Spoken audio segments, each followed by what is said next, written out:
Boa noite a todos. Nós vamos dar continuidade ao capítulo 6, a lei da destruição. A aula passada nós falamos sobre os flagelos e vamos continuar com eles hoje, estudando aqui essas situações que envolvem grupos de irmãos num karma coletivo, numa situação coletiva espiritual, e que fazem parte da renovação, da transformação para a nossa melhora, para a nossa evolução. Então, sempre lembrando que, como nós estamos aqui na terceira dimensão, todas essas situações se mostram de uma maneira muito chocante para nós, muito forte, mas todas elas estão dentro dos desígnios divinos e todas elas têm uma finalidade, não só para o ambiente físico, mas para a transformação de todos os espíritos envolvidos nestas situações, né?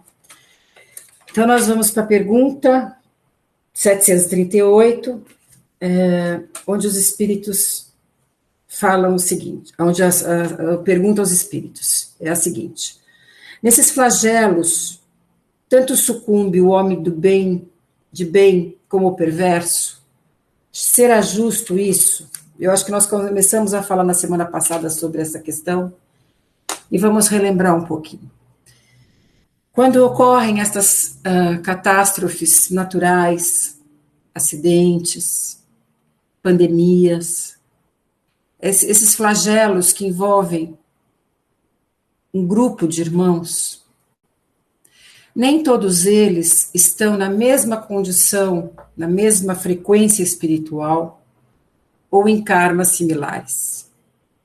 São processos individuais que ali, atraídos por alguma energia de reparo, de aprendizado, de missão, estão ali naquele momento, passando por uma situação, um flagelo para a sua transformação da matéria ao espírito, renovando o seu crescimento espiritual. Então, isso é muito importante, porque não nos cabe, quando nós vemos assim, uma tragédia, uma situação aqui na Terra, nós falamos, essas pessoas, nós espíritas, temos o hábito de julgar, né? São pessoas que estão relacionadas a isso por tais situações. Então, todas essas pessoas que morreram, desencarnaram num flagelo envolvendo um maremoto, estão envolvidas com a questão do desrespeito à natureza. Não necessariamente.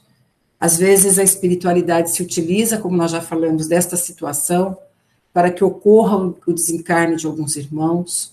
Às vezes missionários estão ali para ajudar na energia daquela situação. Alguns estão em prova de resignação, em prova de desligamento de uma situação. Então, a espiritualidade, ela sempre vai organizar um desencarne coletivo, avaliando todos os irmãos que estão ali. E para cada um deles, uma necessidade específica, que não necessariamente é similar aos irmãos que estão ali. Como nós falamos na queda do avião, na semana passada. Ali existiam várias frequências, várias situações, vários aprendizados diversos que não nos cabe, na Terra, avaliar. O que nós sabemos? Que estes flagelos coletivos são previamente já orientados aos irmãos que passam pela situação, e ao encarnar, muitos deles já têm consciência de que irão desencarnar nestas situações, né? Nesses karmas coletivos, ou nesses flagelos naturais, eles estarão se desligando da Terra, tá bom? Então, durante a vida, o homem tudo recebe ao seu corpo, entretanto, de maneira diversa, pensa depois da morte. Conforme temos dito, a vida do corpo, com pouca coisa é. Um século no vosso mundo não passa de um relâmpago na eternidade. Logo, nada são os sofrimentos de alguns dias ou de alguns meses, de que tanto vos queixais. Representam um ensino que se vos dá e que vos servirá no futuro. os espíritos, que pré-existem e sobrevivem a tudo, formam o mundo real. Estes, os filhos de Deus e o objeto de toda a sua solicitude. Os corpos são meros disfarces com que eles aparecem no mundo, por ocasião das grandes calamidades que dizimam os homens. O espetáculo é semelhante ao de um exército cujos soldados, durante a guerra, ficaram sem seus uniformes estragados. O general se preocupa mais com seus soldados do que com o uniforme deles. Então, o que os espíritos estão dizendo para nós? A espiritualidade está mostrando para nós que essa roupagem, esse corpo material que fica no momento de flagelo coletivo, ele tem muito pouca importância perante o nosso espírito eterno. E este general, este guia maior, este criador, ele está preocupado com o nosso crescimento. Então, se nós passamos por um sofrimento num flagelo, e aquilo traz dor, pânico, em alguns momentos, em um dia, minutos, segundos, muitas vezes nós nem vemos o que aconteceu, são situações que não alterarão o nosso espírito. A destruição, ela é única e exclusivamente material. Nós, na Terra, estamos muito mais chocados com a situação do que os espíritos desencarnados que percebem que ali são retirados os irmãos e encaminhados à espiritualidade. Que ali todos eles estão despertos assim que acaba a situação, o flagelo. Que todos eles sairão conscientes, a grande parte sairá consciente do que aconteceu. Né? Então, é uma transformação, como nós falamos nesse capítulo. A destruição para nós na Terra, ela é material, ela nos choca, mas para o espírito é apenas uma mudança de frequência da terceira dimensão para a quinta dimensão, quarta e quinta dimensão. Ou seja, geralmente para situações muito mais felizes e estáveis, tá bom? 738b. Mas nem por isso as vítimas destes flagelos deixam de o ser. Se considerarmos a vida, qual ela é e quão pouca coisa representa com relação ao infinito, menos importância lhe dareis. Em outra vida, essas vítimas acharão ampla compreensão aos seus sofrimentos, se souberem suportá-las sem murmurar. Então, aqui, ao espírito que já começa a despertar sua centelha sagrada, ao espírito que já começa a ter uma consciência espiritual, ele vê essa ruptura material, esse flagelo, como um momento rápido em que o aprendizado necessário ali se realizou.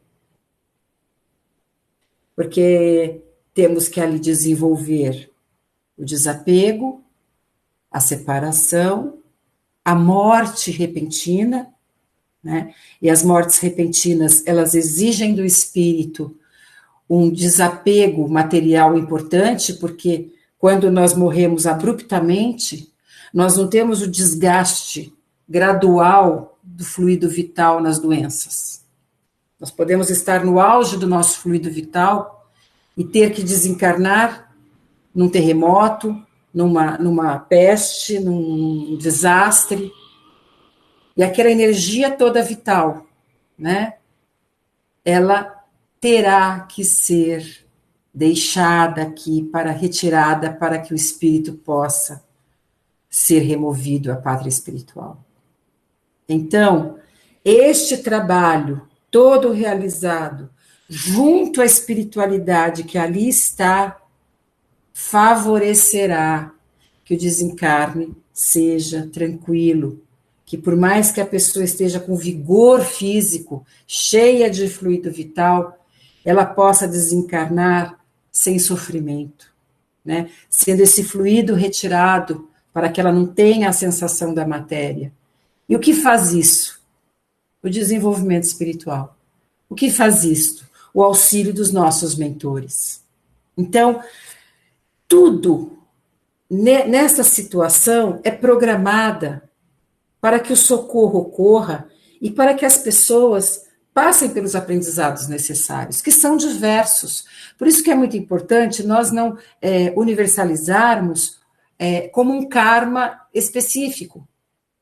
Cada um está num flagelo por uma situação. Cada um está ali numa condição espiritual. Bons, como diz a outra pergunta que nós vamos ver ou já vimos. Por que bons espíritos esclarecidos e espíritos ainda primitivos morrem na mesma situação? É justo? Sim, é justo. Porque são aprendizados diversos. Não é o mesmo aprendizado. Então, a espiritualidade, ela é sábia no momento do nosso desligamento. A espiritualidade conhece a condição que nós devemos desencarnar. Tá bom?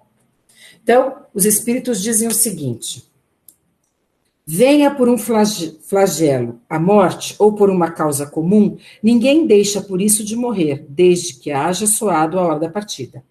A única diferença em caso do flagelo é que há que maior número parte ao mesmo tempo.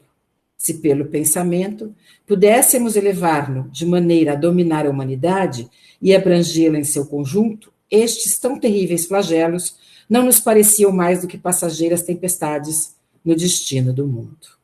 Então, ou seja, o que eles querem dizer? A morte vem de alguma forma. Por que nos assombra quando é um flagelo? Porque é um número grande de pessoas que num mesmo momento desencarnam. Mas, se nós observarmos os desencarnes individuais, nós sabemos que todos eles carregam, né, um aprendizado. Nas doenças, o desligamento gradual da energia vital, o preparo gradual. Em outros momentos, uma morte mais abrupta, que não deixou de ser preparada pela espiritualidade quando dormimos. Então, todos que desencarnam numa morte abrupta foram anteriormente orientados. Sabiam que iriam desencarnar. Poderiam não ter a consciência aqui no pensamento lógico, no pensamento aqui cerebral, mas no espírito o esclarecimento já existia. Né? Ninguém deixa a Terra ou vem à Terra desavisado. Todos nós sabemos o momento de chegar e o momento de ir, exceto no suicídio. Tem os flagelos destruidores utilidade do ponto de vista físico, não obstante os males que ocasionam? Sim. Eu achei que a gente já tinha falado dessa questão na aula passada, eu acho que eu me antecipei. Há uma grande alteração energética quando há flagelos naturais. As tempestades, os tsunamis, os vendavais, todos eles servem, os vulcões, eles servem para fazer uma limpeza energética no planeta. Então, nós, na nossa imperfeição, o tempo todo emanamos, cada um numa frequência, mas nós emanamos pensamentos de mágoa, tristeza, medo, ciúme, inveja. E esses pensamentos vão ali, né? Criando uma atmosfera de desordem no nosso planeta. E estes flagelos vêm para limpar os miasmas, placas, formas, pensamento.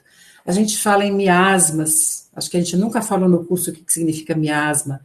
Muitas vezes as placas, as formas, pensamentos, vocês já sabem, são os pensamentos emanados em vibração densa. Placas e miasmas, resquícios de energias espirituais densas, né? Energia vital não canalizada, densidade de irmãos desencarnados, tudo isso formam placas, miasmas. Então, o planeta vai ali se poluindo desta massa de energia negativa. E estes fenômenos naturais limpam toda a região. Queimam essas energias negativas. Por que a gente se sente tão bem perto dos mares, perto das florestas? Porque ali existe uma asepsia de todas essas energias. O ar é leve, a respiração é mais fácil, o pensamento se eleva, porque a natureza dissipa a nossa energia negativa, tá bom? Por isso que a gente põe as plantas em casa, elas sentem a nossa vibração, porque elas puxam esses miasmas, essas placas, essas formas de pensamento. E os flagelos, eles vão fazer uma asepsia profunda no ambiente. Então, sim, muitas vezes mudam as condições de uma região, mas o bem que deles resulta, só as gerações vindouras experimentam. O que os espíritos querem dizer aqui? Que se há uma destruição, aqueles que foram podem não presenciar a melhoria daquele ambiente, mas as gerações que ali serão, que habitarão posteriormente, serão beneficiadas pela melhora energética daquela região, né? 740. Não serão os flagelos igualmente provas morais para o homem, por porem-no abraços com os mais aflitivas necessidades? Sem dúvida. Imaginem nós, a peste negra, por exemplo, que envolveu nosso planeta, onde não havia medicação, não havia condições ali sanitárias para uma pandemia naquele porte.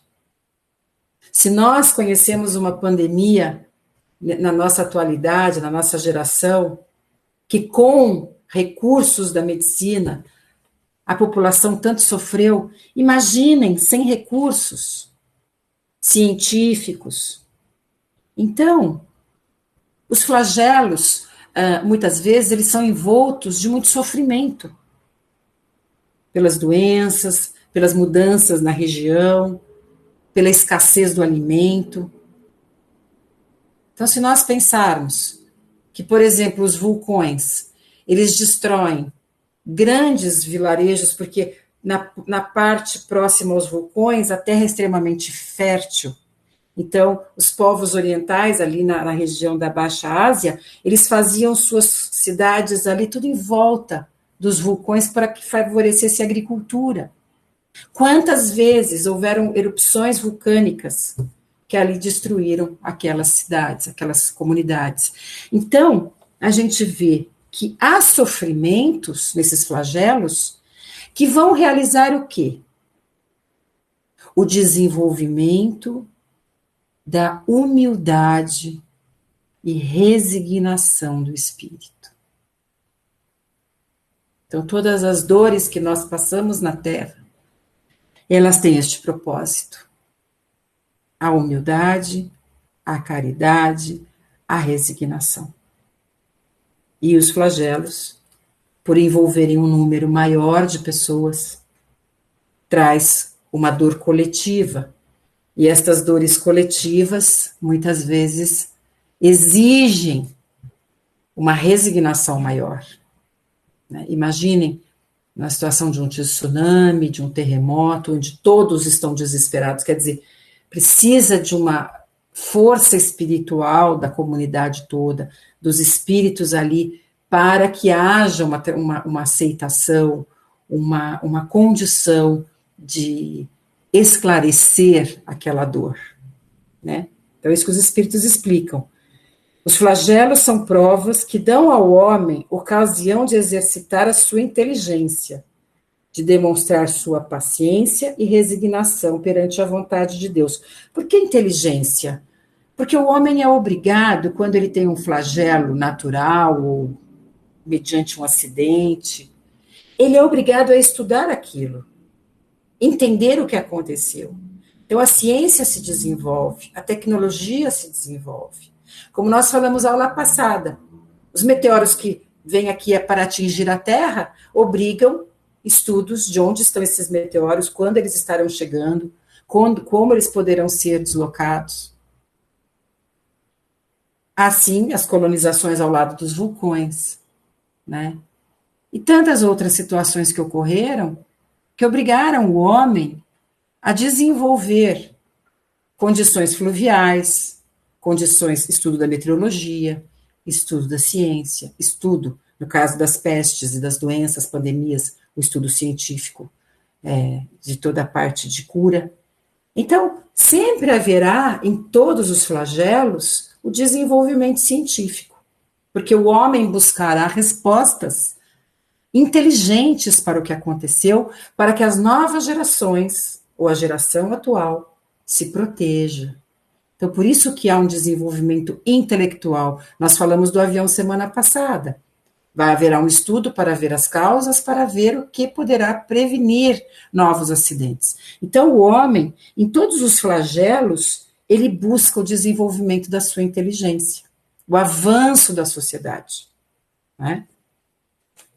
O homem teve, desde a época que ele morava ao lado do Nilo, no Egito, com as enchentes do Nilo, ele teve que pensar na irrigação da sua, no estrago da sua lavoura ao lado do Nilo. Então, o homem, desde os primórdios, ele precisou repensar, mediante a natureza, mediante as situações, o que ele precisava fazer. Isso desenvolve a ciência. Então, os espíritos respondem: o homem nas catástrofes, nos flagelos, desenvolve a inteligência, desenvolve o espírito através da humildade e resignação. Né? O espírito pode se revoltar também? Sim. Há uma revolta que pode ser momentânea. Há uma revolta que pode ser extensa. E quanto mais extensa ela for, maior o sofrimento desse irmão. Por isso, tantos tratamentos do plano espiritual sobre os irmãos que ainda estão presos às calamidades, aos flagelos do passado. Por isso que os grupos de esclarecimento nas casas espirituais, quantas vezes recebem irmãos que estão ali 500 anos, 300 anos, presos a um flagelo. Então, se nós entendemos que aquilo faz parte da natureza da matéria e que o nosso espírito permanece intacto, não há porquê da rebeldia ou da indignação com o alto, não é? Pergunta, estou indo muito rápido ou está tranquilo? Senão vocês falam para eu ir mais devagar, tá, Rô? 741. Dado é ao homem conjurar os flagelos que o afligem, ou seja, aqui nessa pergunta, uma pergunta feita há 200 anos, então a forma aqui colocada, que conjurar seria meio que tramar, né? Mas aqui ele está dizendo no sentido de prevenir. Pode o homem prevenir os flagelos?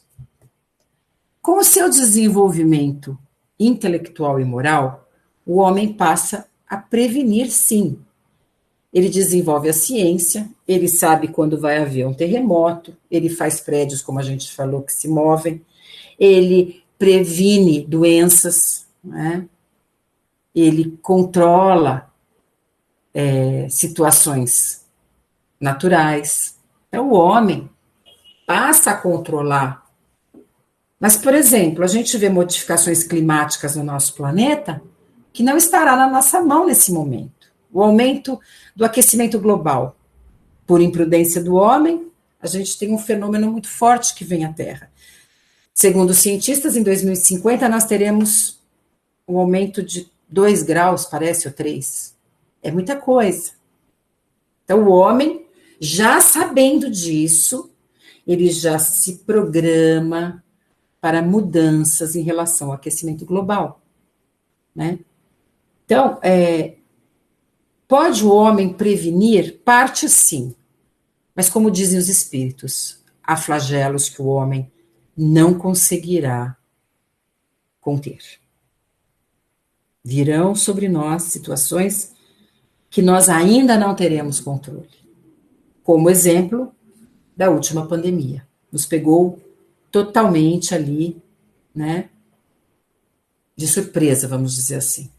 Então, como dizem os espíritos, em parte não porém como entendem. Muitos flagelos resultam da imprevidência do homem, à medida que adquire conhecimento e experiência, ele os vai podendo conjurar, isto é, prevenir, se lhe sabe pesquisar as causas.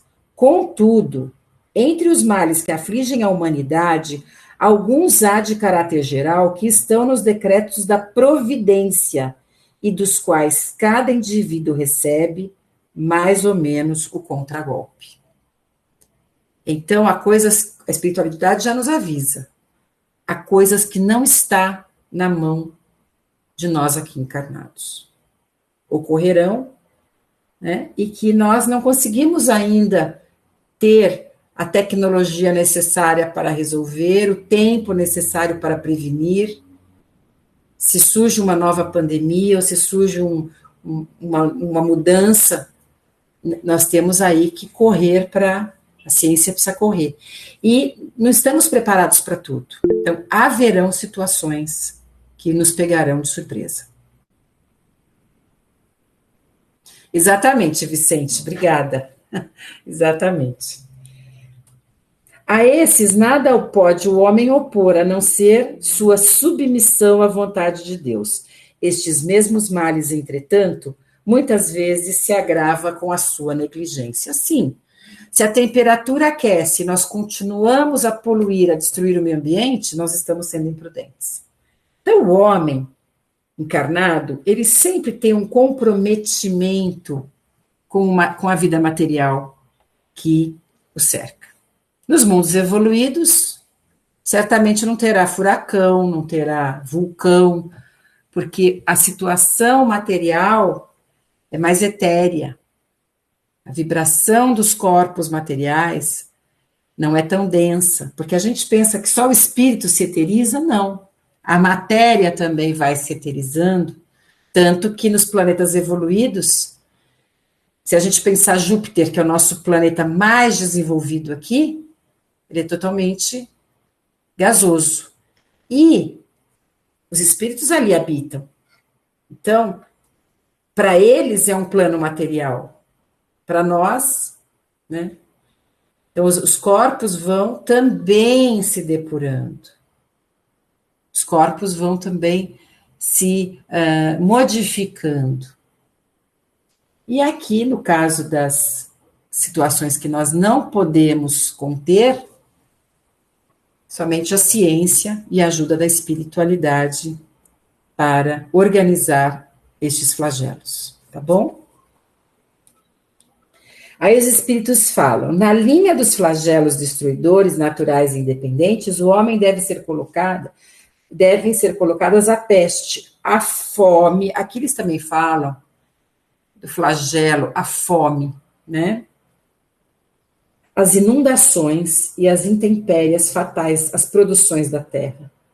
Não tem, porém, o homem encontrado na ciência, nas obras de arte, no aperfeiçoamento da agricultura, nos afolhamentos e nas irrigações, nos estudos das condições higiênicas, meios de impedir, ou quando menos de atenuar muitos desastres? Certas regiões outrora assoladas por terríveis flagelos não estão hoje preservadas deles? Que não fará, portanto, o homem, pelo seu bem-estar material, quando souber aproveitar-se de todos os recursos de sua inteligência, e quando, aos cuidados de sua conservação pessoal, souber aliar o sentimento de verdadeira caridade para com o semelhante.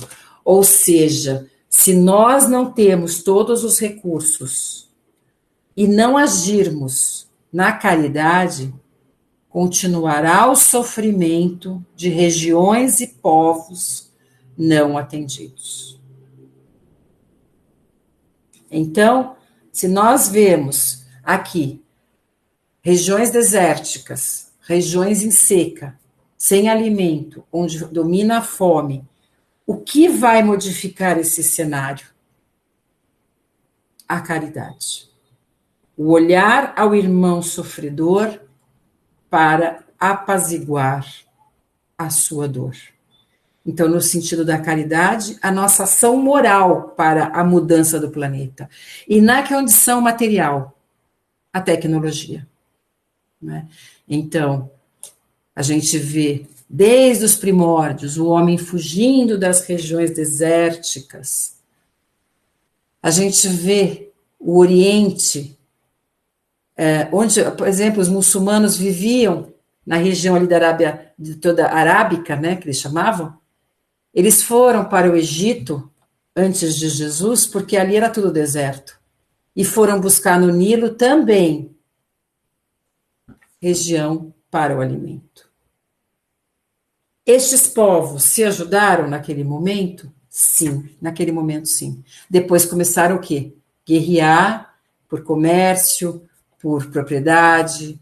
Então, nós temos assim, ao longo da história, regiões com dificuldades, com flagelos de fome, de seca, de inundações, de deserto, e nós precisamos que o planeta se desenvolva espiritualmente para que estas situações se modifiquem.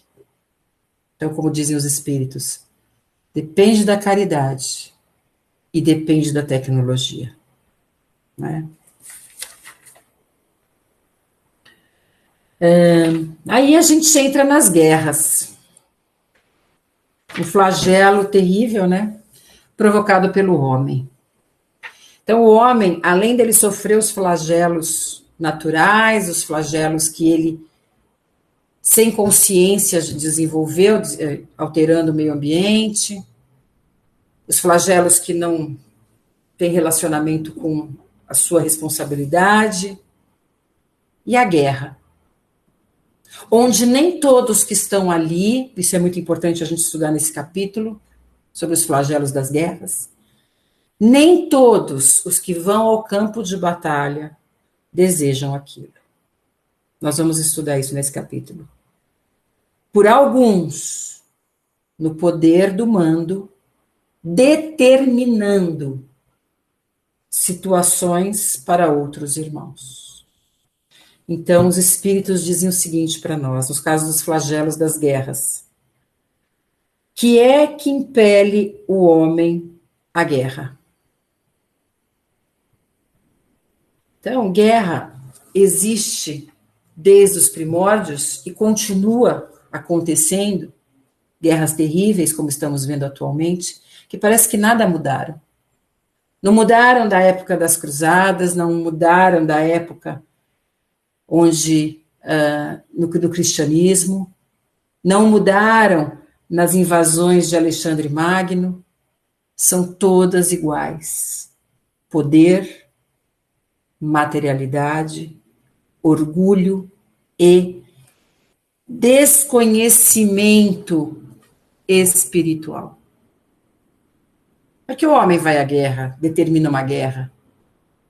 Porque ele não tem, porque ali, aquilo é o aqui e agora, é a posse, é a matéria, é o domínio. Então, os espíritos com pouco esclarecimento espiritual estão à frente destas guerras, né? As guerras por religião, as guerras por território, as guerras por discriminação étnica, as guerras porque nas outras regiões tem alimento e eles não têm, então eles invadem. E assim o homem, desde os primórdios, guerreia. Predominância da natureza animal sobre a natureza espiritual, ou seja, o homem ainda é animalesco. O homem que promove a guerra, ele não ultrapassa os instintos animais de desejo, de posse, de mando e orgulho.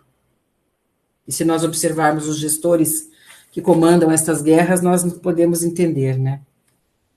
E transbordamente das paixões, o orgulho, né? Da nação. No estado da barbárie, os povos um só direito conhecem, do mais forte. Então, aqui, desde os espartanos e atenienses na Grécia, até as Olimpíadas surgiram desta prática, né? Os espartanos, eles criavam as Olimpíadas para ver como o homem podia ser mais forte. Então, eles criavam deuses com corpos esculturais, os espartanos, e as Olimpíadas começaram lá.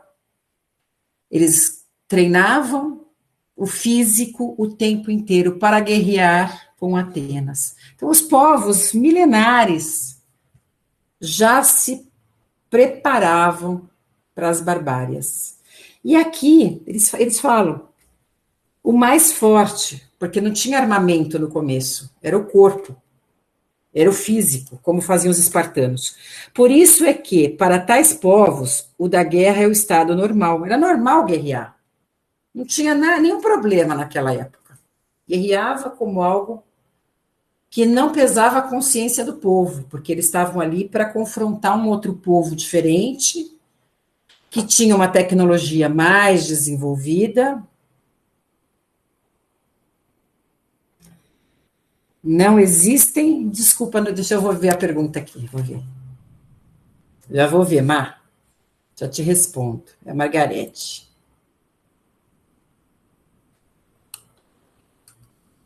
Sim, antecipada, sim. Geralmente antecipadas, não estava na programação aquilo, né? A espiritualidade sabe que o homem, na sua imperfeição, vai guerrear, sabe os irmãos que irão desencarnar, mas pelo alto não ocorreria aquilo. É o alto se utilizando da imperfeição humana para direcionar os irmãos encarnados. À medida que o homem progride, menos frequente se torna a guerra, porque ele lhe evita as causas, fazendo-a com humanidade quando se sente necessário. Então vejam, os espíritos falam que com o tempo, com a evolução, as guerras acabarão. As guerras mudaram? Muitas delas disfarçadas. Não é uma guerra de fogo, mas uma guerra de opressão, uma guerra de humilhação, de domínio étnico, de domínio pela fome. Então, se nós pensarmos, as guerras parece que não mudaram muito dos espartanos e atenienses. E hoje com uma tecnologia que pode comprometer o nosso planeta. Todos querem esta guerra? Não. Eu vi uma foto dos irmãozinhos de 17 anos indo para a trincheira da Rússia. Eu fiquei tocada uns 3 dias, porque eram meninos que pareciam o meu filho, meninos de 17 anos, que não sabiam nem o que estava acontecendo, indo para os caminhões. Será que esta população tem o karma da guerra também? Ou é oprimida a fazer parte desta situação? Então é isso que fala a espiritualidade. Infeliz aquele que promove e condena o semelhante ao mal.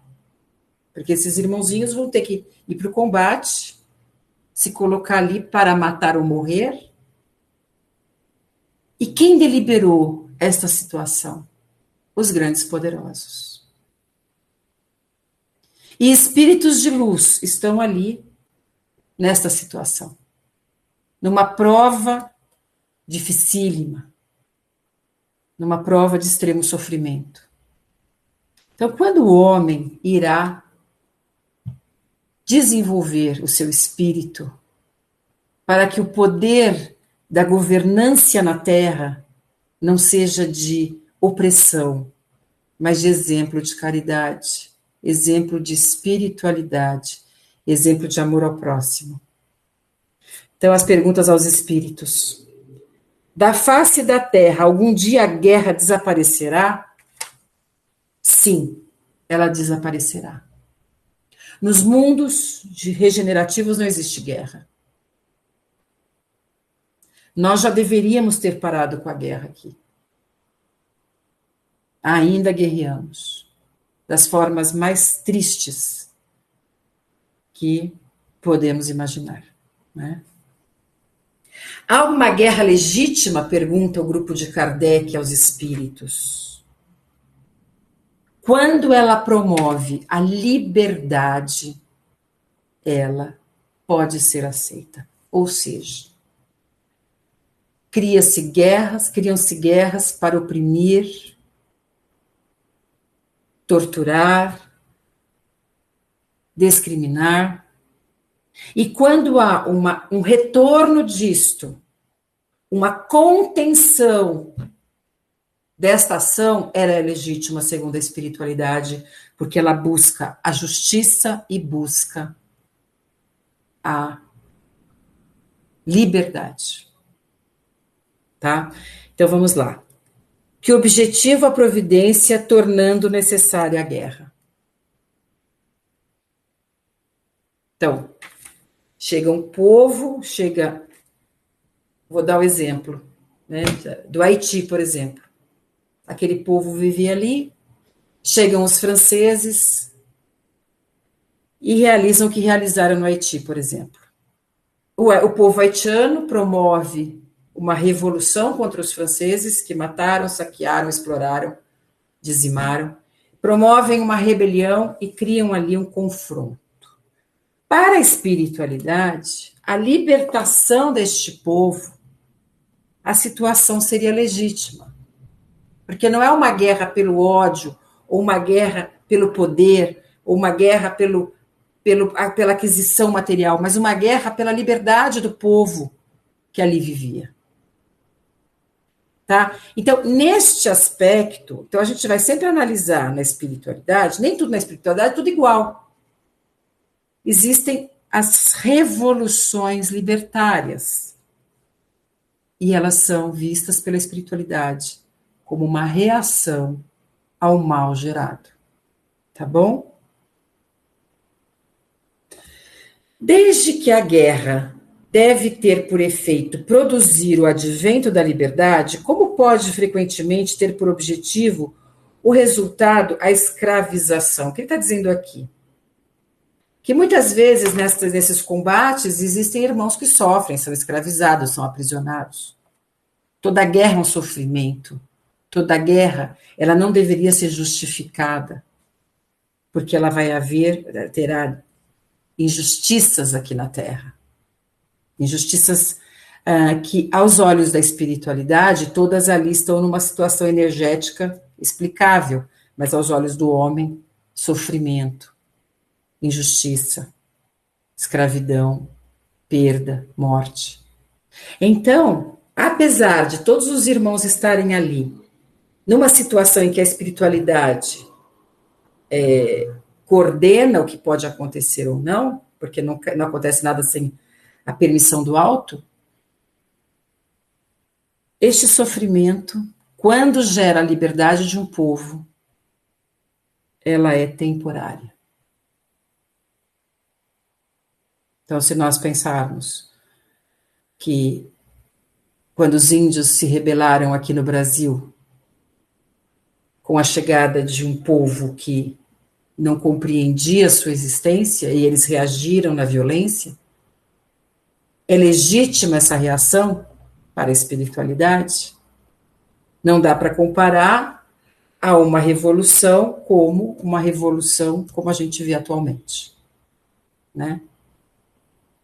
Então, todos serão avaliados pela espiritualidade no seu íntimo, no seu espírito, qual o sentimento que o envolveu neste confronto.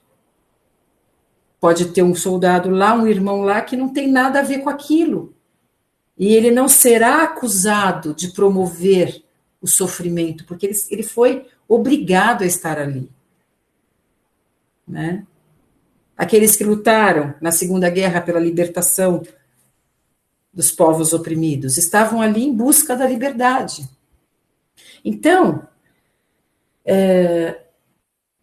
nenhuma guerra é legítima, mas nenhuma delas pode ser igualada sem uma avaliação individual dos seus propósitos. Tá bom? Que se deve pensar daqueles... já tem que parar. Que se deve pensar daquele que suscita a guerra para proveito seu? Nossa, aí é um absurdo, né? A pessoa promover uma guerra por orgulho, por ditadura, por mando, por poder. Então, é a pior situação que pode ocorrer, pelo puro egoísmo, pela pura vaidade, pelo puro despotismo, a subjugação de um povo, que vemos ainda vemos em tantos locais. Então, Isso é imperdoável, né? Imperdoável não porque nós estamos aqui para julgar, mas aí não tem propósito nenhum.